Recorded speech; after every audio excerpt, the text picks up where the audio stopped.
नमस्ते साथियों, कैसे हैं आप सभी। उम्मीद है आप सभी अच्छे होंगे। आज के वीडियो में हम देख रहे हैं दिल्ली सल्तनत साहित्य साहित्य से संबंधित सभी प्रश्नों को आज हम इस वीडियो में देखेंगे। और हम कोशिश कर रहे हैं कि वीडियो छोटा रहे ताकि आप लोग स्किप ना करा करें और पूरा देखें वीडियो को। तो जितने भी प्रश्न हैं सभी इम्पोर्टेंट हैं, वीडियो एग्ज़ाम के लिए भी और पीजीटी एग्ज़ाम के लिए, पीजीटी हिस्ट्री के लिए सभी प्रश्न बहुत महत्वपूर्ण हैं। तो चलिए हम शुरू करते हैं। पहला प्रश्न, किताब उल हिंद रचना के प्रसिद्ध लेखक का नाम क्या था? अल-बरूनी। किताब उल हिंद की रचना अल-बरूनी ने की थी। अरब से आने वाले यात्रियों में अल-बरूनी प्रमुख था। इसका वास्तविक नाम अबू रेहान था।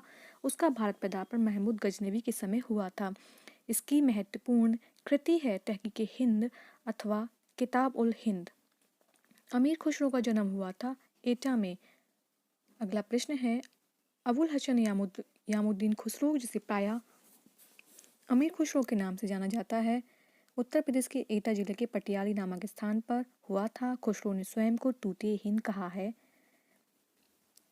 उसकी अन्य रचनाओं में मिफ्ता उल फुतूह, खजाइन उल फुतूह, तारिक अलाई, आशिका, नू सिपीहर, तुगलकनामा प्रमुख हैं।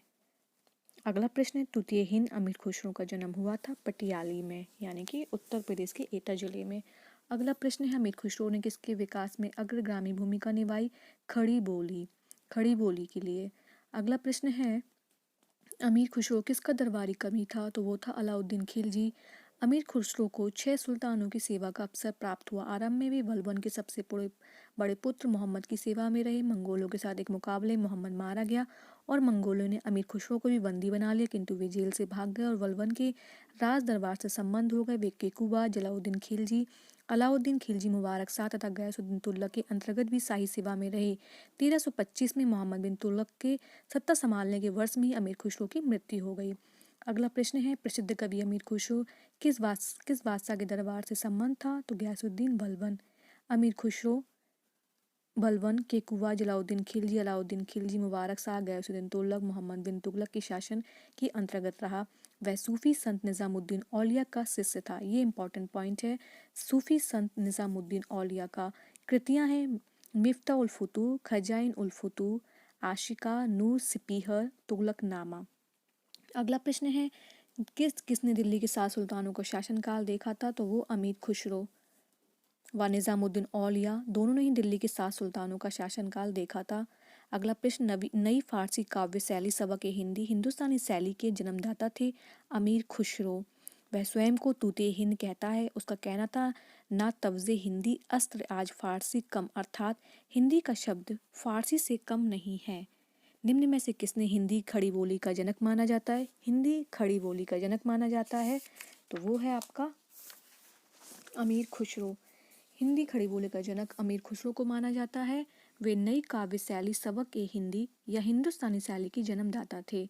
हिंदी और फारसी दोनों भाषाओं का विद्वान था अमीर खुसरो हिंदी और फारसी दोनों भाषाओं के विद्वान थे। अगला प्रश्न है, किस भाषा को दिल्ली सुल्तानों ने संरक्षण प्रदान किया? फारसी। ये बड़ा महत्वपूर्ण प्रश्न बार बार पूछा जाता है। भारत में फारसी साहित्य का विकास मुस्लिम विजेताओं के आगमन से प्रारंभ हुआ। यहाँ इसे एक नवीन रूप प्रदान किया गया। दिल्ली सल्तनत की स्थापना के बाद फारसी को राजभाषा का स्थान प्रदान किया गया।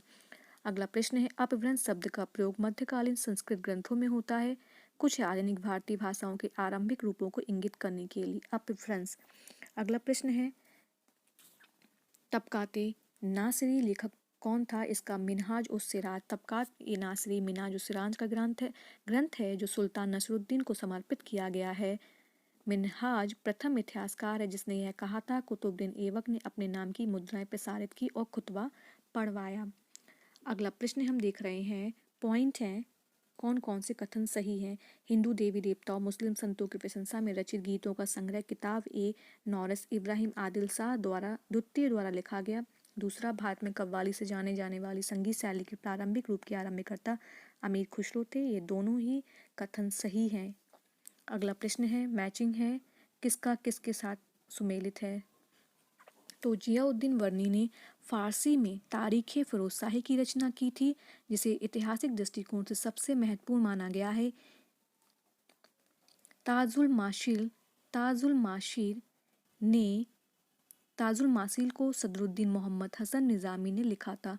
सदरुद्दीन हसन निज़ामी ने लिखा था। अगला है आहिया बिन अहमद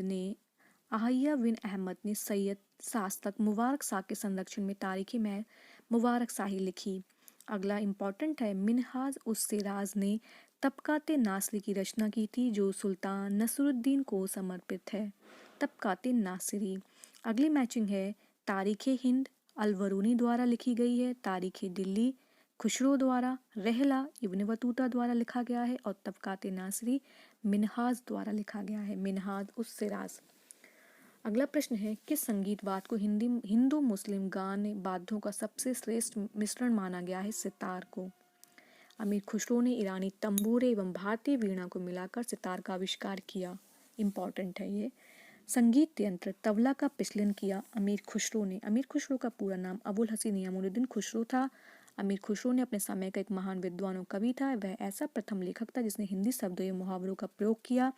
संगीत यंत्रों तबला तथा सितार का प्रचलन 13वीं शताब्दी में अमीर खुसरो ने ही किया था। अगला प्रश्न है कौन सा राजपूत राजा संगीत पर एक पुस्तक के लेखक के रूप में जाना जाता है? तो वो है आपका राणा कुंभा। राणा कुंभा संगीत के साथ साथ साहित्य एवं कला का भी पोषक था। राणा कुंभा ने महमूद खिलजी पर विजय प्राप्त कर 1440 ईस्वी में चित्तौड़ में विजय स्तंभ यानी कि कीर्ति स्तंभ का निर्माण कराया। उसने संगीत शास्त्र पर संगीत मीमांसा, संगीत रास, संगीत रत्नाकर आदि ग्रंथों का प्रणयन किया। इम्पॉर्टेंट है ये। अगला प्रश्न दिल्ली का वह सुल्तान जिसने अपने संस्मरण लिखे थे तो वो है फिरोज तुगलक। फिरोज तुगलक ने अपना संस्मरण फुतुहात ये फिरोज शाही के नाम से लिखा है। इस पुस्तक को लिखने में सुल्तान का मुख्य उद्देश्य यह था कि वह अपने को एक आदर्श मुसलमान शासक सिद्ध करना चाहता था। तो सभी प्रश्न बड़े इंपॉर्टेंट हैं, सब बार बार पूछे गए हैं और आगे भी ये देखने को मिलेंगे। तो सभी प्रश्नों को देख लीजिएगा, बड़े इंपॉर्टेंट हैं। चलिए इस वीडियो को देखने के लिए बहुत बहुत धन्यवाद। लाइक करें इस चैनल को, सब्सक्राइब करना ना भूला करें और अपने फ्रेंड्स सर्किल में इन वीडियो को शेयर करें ताकि सबकी नॉलेज बढ़ती रहे थोड़ी थोड़ी। धन्यवाद।